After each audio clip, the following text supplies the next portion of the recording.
Good evening, everyone, and welcome to another round of sound. This is the #1 Cochran Sports Showdown. I'm Bob Pompeani. We have a lot to get into tonight, including the college football playoff, and they have some explaining to do, perhaps, on the 12 teams that are in there. We'll talk about that, but the #1 topic tonight on the #1 Cochran Sports Showdown is your Pittsburgh Steelers. And we got the PM team over here, Pony and Mueller. Man, you must have been scraping the bottom of the barrel, Bob. I'm glad you guys are troopers. You guys are troopers. A lot of people are out of town. A lot of people are sick. You guys were great to come in, so I appreciate that. I want to start off by jumping right to the biggest controversial part of this game.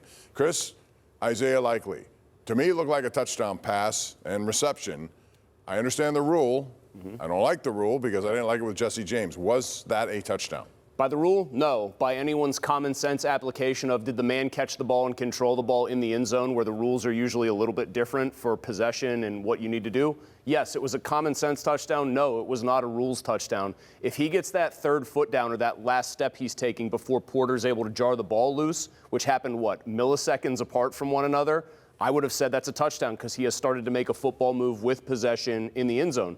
He didn't, though. He got his 2 feet down. He's holding the ball out there, and then it dislodges before that third foot comes down. So, no, it's very stupid. Just like the Jesse James play was one of the all-time dumbest plays in NFL history. And they eventually changed their opinion on But unlike that one, I think this one actually, by the way they explain what is and isn't a catch, this was not a catch. But then they sit there and think 3 feet or whatever they want to call it. How many feet do you need? I don't understand why, when you catch the ball in the end zone, why do you have to make a football move? There's no football move to make. You've scored. Right. So I don't really understand why that's part of the... To me, that's where it's stupid, because that makes sense to me on the field. Hey, you've got to make a football move, and they're treating what usually is treated like sacrosanct, right? Yes. You cross the goal line with any kind of possession and the play's over. But in this one, it's like they're saying, even though he's in the end zone, we want to see him finish actually catching the ball. So they applied it like it was the rest of the field. And he really just needed to show that he had caught the football. So just to make sure I hear you guys right, if that play had happened in the field of play and Porter knocked the ball out, they would have ruled that an incomplete pass? Yeah, I think so. The Steelers fans would have gone crazy that there wouldn't have been a fumble. What if this was reversed? What if this was a Steeler play? What is a Pat Fryermuth, who has the ball, takes 2.5, 3, almost 3 steps? What would you have thought then? I mean, I just think it's a dumb rule. The problem is we can't have common sense.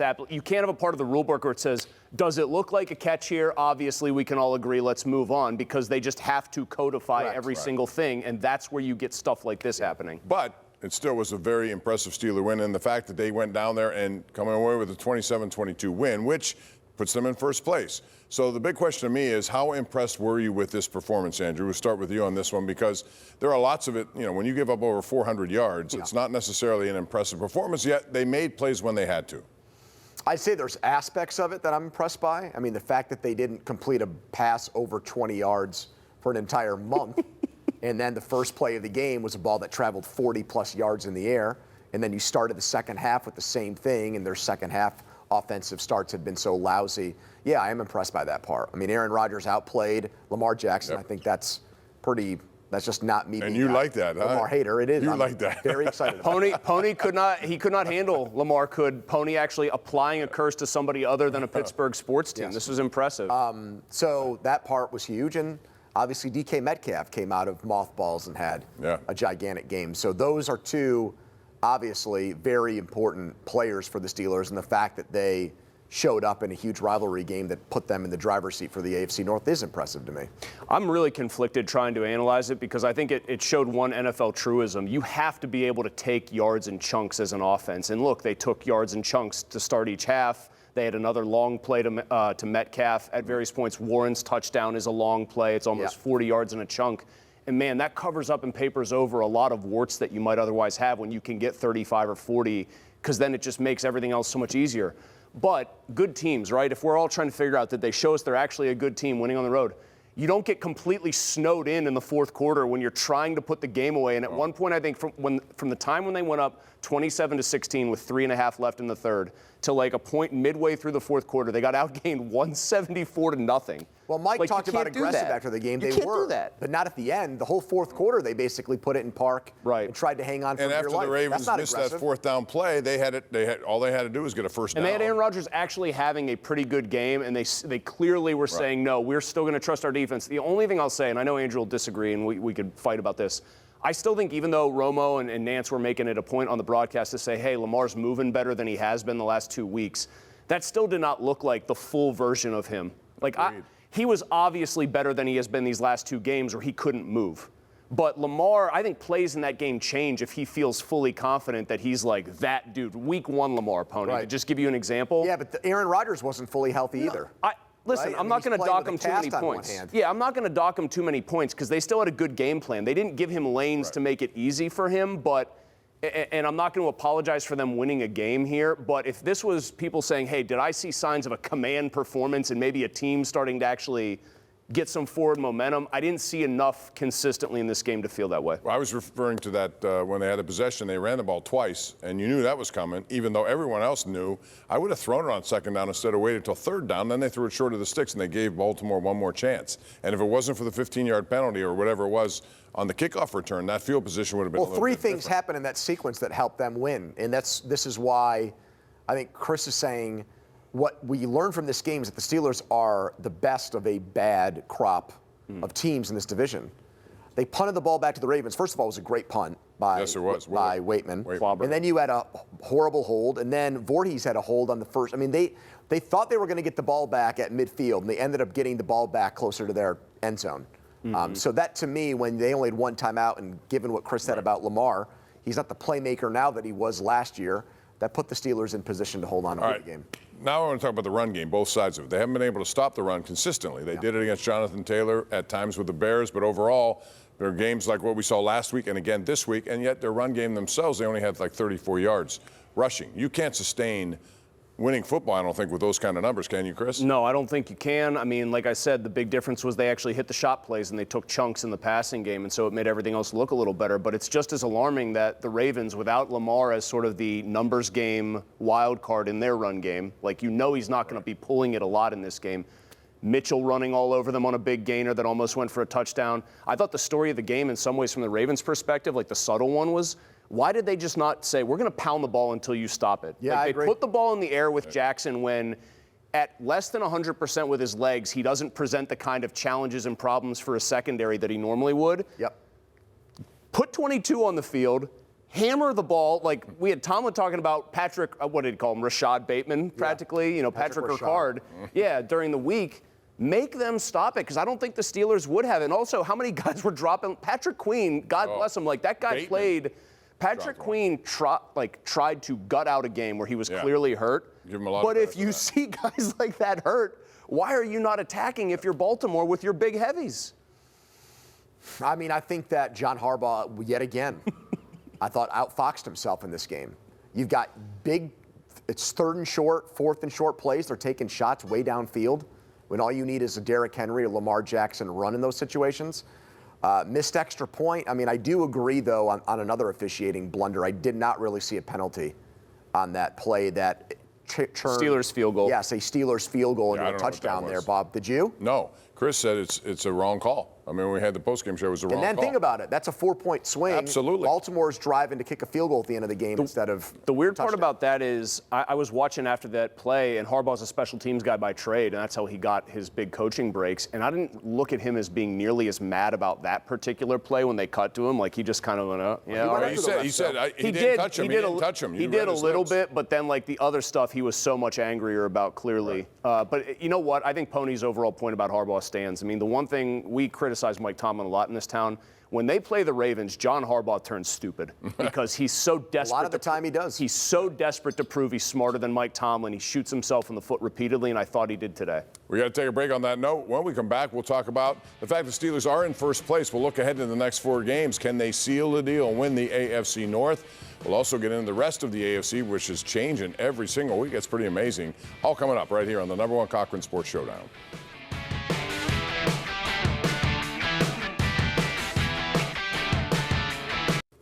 All right, we're back talking about the Steelers and their win. I want to look a little down the road now because the Steelers have Miami coming home. Then they have a game at Detroit, at Cleveland before the Raven finale. So, Andrew, it looks like they have the advantage in the schedule. Baltimore has a tougher schedule, you would think, because they got the Packers and Patriots on that as well, plus the Bengals, and who knows what can happen there. Can they seal the deal? Do you see this team as a division championship team in the context of their own division? Yeah, I do. 2 things happened. They beat the Ravens today. And Baltimore still shows, and I think allows for you to think that there's multiple losses still left on their schedule, given how Lamar's playing and some of their defensive issues and whatever else. And Cincinnati lost.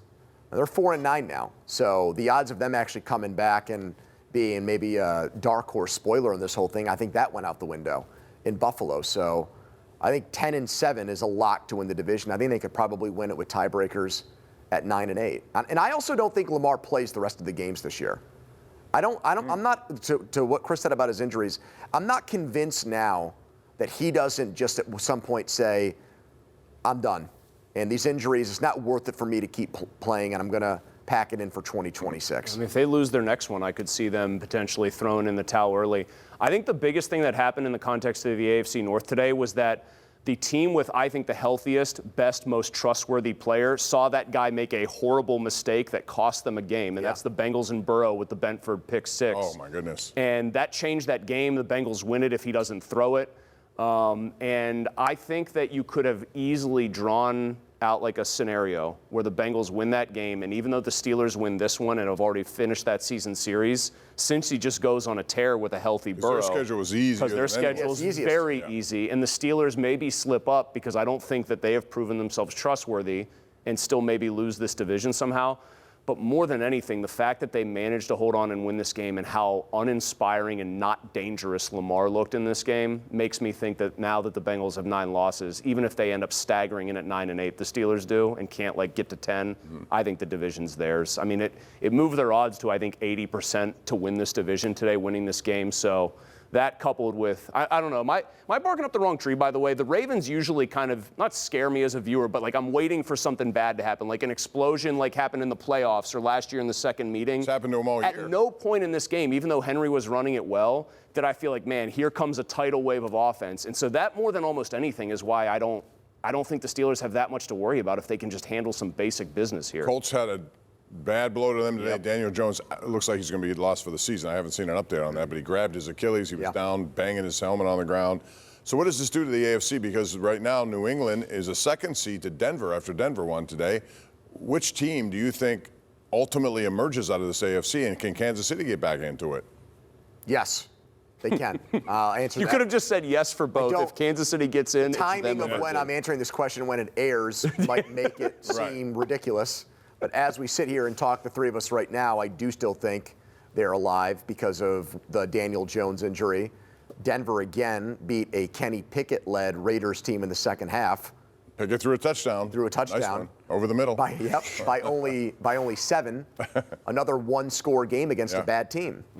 New England's gone, other than Buffalo and Tampa Bay, they've played all patsies for 2 months. I don't know if that's the right word. It wasn't, but let's keep it rolling because that's fun. I fixed it there. No, I'm saying like it is wide open, but I still look at it like the Steelers are probably going to have to play at home in the first round. Kansas City, Buffalo.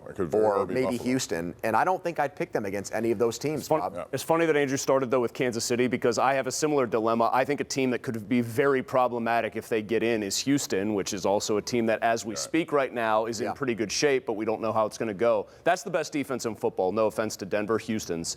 I think Stroud has not been as bad as people think necessarily. There's been this whole C.J. Stroud, he's kind of like never taken the next step. I actually think they're pretty good. And I think if they can get anything out of their running game there, that is a team I don't want to see. The Steelers do not have a good matchup here. I don't even know of the teams that were just mentioned. I don't want to see any of them. I guess I'd maybe want to see them have another crack at Buffalo. The bottom line is they're probably going to host a playoff game for the first time in 5 years. But they're probably going to host a team. They have to win it. But here's the problem. Right. It's going to make it worse. They're probably going to host a team that's going to be like a 6 to 7 point favorite on them, unless it's Houston. I don't know about that. Houston would be lower. If they got like a team like Houston, fine. But if it's Kansas City or Buffalo, they're going to be a 5 to 7 point dog. Against that, about those matchups. No, especially the way home field has been lately, in postseason or even regular season. When we come back, we're going to turn the page and talk about college football playoffs. Everyone was waiting to find out this field of 12. Well, they saw it. Your thoughts, their thoughts. We'll be back with that right after this on the #1 Cochran Sports Showdown. Oh, the college football playoff has its 12 teams, and there's a lot of controversy because Notre Dame is out. In fact, they don't even want to play in a bowl, so they've declined it. That means Miami is in, Alabama's in. Pony, this was a very interesting call to me because Alabama has 3 losses. Yeah. And they got pummeled in that championship game against Georgia. They beat them once earlier, but I thought if you play that game, it's a close game automatically in. If you get blown out, I don't know that they deserve it. The only thing that ended up making this controversial, in my opinion, is that they have to do the TV show to update the rankings every week leading up to it. And if we had no idea for weeks that they had ranked Notre Dame ahead of Miami, and we just got this bracket today, I don't think there would be as much controversy because everybody would just say, well, Miami beat them head-to-head. They had very similar resumes. You should put the team in that settled it on the field. But because Notre Dame was ranked ahead of them basically every week, people think it's wrong that when both teams are sitting at home, one team leapfrogs the other. And I do get that point. Like that is, I think that's a failure when they have to put. I have a huge problem with Alabama being in it. Period. Really? They have the worst loss. They have 3 losses. They have the worst loss of any of those teams. I know they have the best win, but the best win automatically gets undercut by the fact that that same team went and absolutely could have beaten them by 4 touchdowns or 5 touchdowns had Kirby Smart wanted to. I don't care that they didn't have Jam Mueller. So what? Like they weren't going to make that a close game. I think Notre Dame or Miami would beat them by 7 to 10 at least on a neutral field. Here is my bigger issue with this. They don't move Alabama at all after they get spanked in a conference title game. Oh, we don't want to penalize them for playing an extra game. You move BYU down and they got smoked. I know Texas Tech has now beaten them twice, but shouldn't each game just count independently? I know what their rubric was. Well, Alabama did beat Georgia earlier. Who cares? They don't look that good. But it was the least controversial outcome. Because if they knock Alabama out of the playoff, I don't know, Notre Dame being out has a lot of guys. But it's only Notre Dame's fans that are upset about it, in my opinion. Okay, and obviously that's a Well, if they knock Notre Dame, well, the funny thing is if they knock Bama out, people say, well, Notre Dame should have to play in one of these and put it at risk. Right, they say you shouldn't get penalized for an extra game, and they say that you have to, how can you not value head-to-head? So leaving Notre Dame, I thought, was the path of least resistance by leaving them out. I'll just say quickly now, it's funny, the narrative has turned that Notre Dame should have to play in the ACC so that they can play in one of these conference title games to bolster a resume. Yeah. Like, by the way... Well, the ACC screwed this whole thing up. Duke, baby. They did, Duke. No, the tie-breaking procedures that they used screwed the whole Duke bracket in there. up. I totally agree with that. And it ruined the playoff in that 2 teams got in that should not have been. I have all the respect in the world for teams like Tulane and James Madison for winning their conference. But you're about to say that you don't. I just don't think they should be involved in this, and I understand why they do it. There should only be one of them. But there were 2, and Tulane lost. Didn't they lose to Ole Miss? Now they got 45 to 10. Yeah, they got beat by 5 touchdowns by them. I have a very simple solution to this that people get very mad about because even though I was right 10 years ago when I said basically this is going to be pro sports in 10 years, and it is right now, just don't have those teams even be eligible. Get your 40-team super conference basically that looks like European soccer. It's basically the Big Ten, the SEC, and a handful of other teams that should be in there from the ACC or whatever. And then have those 40 teams play for something, Bob? I'm serious about this. Yeah, I understand. Everybody else plays for something else. But everything could have been solved if Miami had just played in the ACC championship game. Because they would have won. They would have gotten a spot. They would have been the automatic bid. Notre Dame would have gotten the last spot. And then we'd have 3 good games on playoff. Do you like those 2 conferences being involved automatically? I'm fine with one of them getting in because we do the same thing with the NCAA tournament. We don't put the best 68 They got teams. 2 in there. Here's the problem with football, though. I know there's Boise, Oklahoma, but usually the NCAA tournament's charm in basketball is that one great player can take over against even a blue blood. You can't have that in football. I'm fine with one of them getting in, but 2 to me ruins that whole first round of the tournament. But if we want this to be like a bunch of great matchups between great teams and these made-for-TV things, that's why Bama's in, because they have a whiny fan base and it's a huge fan base, and they got catered to after last year. Then why even let the little guy in? Well, let the little guy play with Alabama's in because they finished in first place in the regular season of the SEC, and that's hard to argue. Plus, it's the SEC, and that's Saban's has a lot. I don't care. Nick Saban has a lot to do with this. I think which he shouldn't. He should go away. But I think he does. They lost by 2 touchdowns to a bad Florida State team. Yes, they did. That is disqualifying. But back then, Florida State, which is why I hate preseason. But they don't do this based on what the team was. They do it what they ended up. We got to take a break on that note. When we come back, a new chapter in Penn State football. That's next.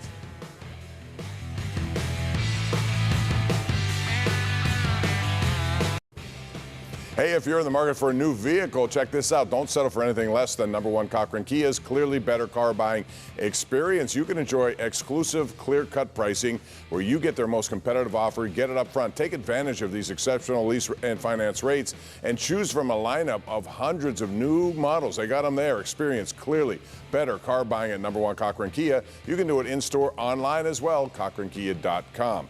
All right, Matt Campbell, new era begins. Did they get it right, Andrew? I think so. It took them a while to get it right, circuitous route, but to me, he's one of the most underrated coaches in college football. Lions and Bears wanted to hire him, interviewed him as a head coach in the NFL.